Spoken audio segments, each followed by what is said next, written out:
লক্ষ্মী ঝাঁপি আসন্ন পর্বের বিস্তারিত আপডেট। এই পর্বে টানটান উত্তেজনা, আবেগ আর সম্পর্কের কঠিন পরীক্ষার মধ্যে দিয়ে এগোবে গল্প। ঝাঁপির সাহস, দ্বীপের দ্বন্দ্ব আর রূপনারায়ণের অপরাধবোধ সব মিলিয়ে জমে উঠবে নাটকীয় পরিস্থিতি। নিচে থাকছে বড় ও আপডেটেড বিস্তারিত কাহিনী। আঘাত, রক্ত আর প্রতিশোধের সূচনা। পর্বের শুরুতেই রাতের অন্ধকারে এক ভয়ঙ্কর দৃশ্য। কয়েকজন মুখোধারী গুন্ডা দ্বীপের বাবাকে ঘিরে ফেলে। তর্ক বিতর্কের এক পর্যায়ে তারা তাকে ধারালো অস্ত্র দিয়ে আঘাত করে পালিয়ে যায়। ঠিক তখনই সেখানে পৌঁছে যায় ঝাঁপি। ঝাঁপি দৃশ্যটি দেখে মুহূর্তের জন্য স্তব্ধ হয়ে গেলেও ভেঙে পড়ে না। সে সাহস করে গুন্ডাদের একজনকে ধরে ফেলে এবং বাকিদের তাড়া করে।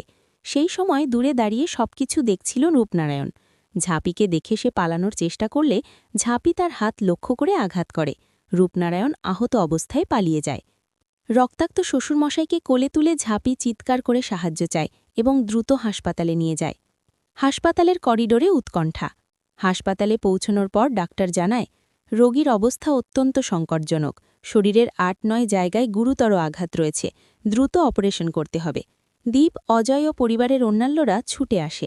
অপারেশন থিয়েটারের সামনে দীর্ঘ প্রতীক্ষা শুরু হয়।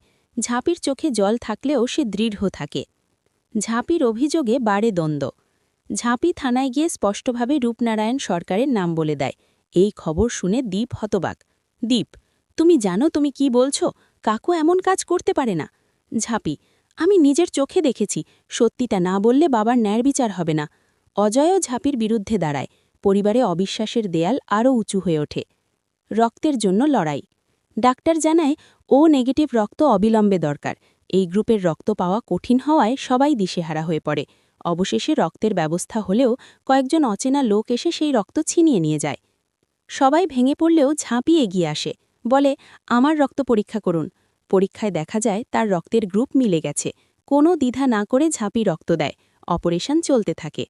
রক্তের সম্পর্কের ঘোষণা। রক্ত দেওয়ার পর ক্লান্ত ঝাঁপি ধীরে বলে, এতদিন শুধু মুখের সম্পর্ক ছিল, আজ থেকে রক্তের সম্পর্কও হলো। এই কথায় হাসপাতালের করিডোরে উপস্থিত সবাই স্তব্ধ হয়ে যায়। দ্বীপের চোখেও অনুশোচনার ছাপ ফুটে ওঠে। রূপনারায়ণের আতঙ্ক। এদিকে রূপনারায়ণ নিজের বাড়িতে আতঙ্কে কাঁপতে থাকে। তার হাতে ব্যান্ডেজ বাঁধা। সে বুঝতে পারে দাদা তাকে দেখে ফেলেছেন। সত্য প্রকাশ পেলে তার মুখোশ খুলে যাবে। অপরাধ বোধ আর ভয় এসে মানসিকভাবে ভেঙে পড়ে। সুখবর ও নতুন ঝড়ের ইঙ্গিত। অবশেষে ডাক্তার বেরিয়ে এসে জানায়, অপারেশন সফল হয়েছে, আপাতত বিপদ কেটে গেছে।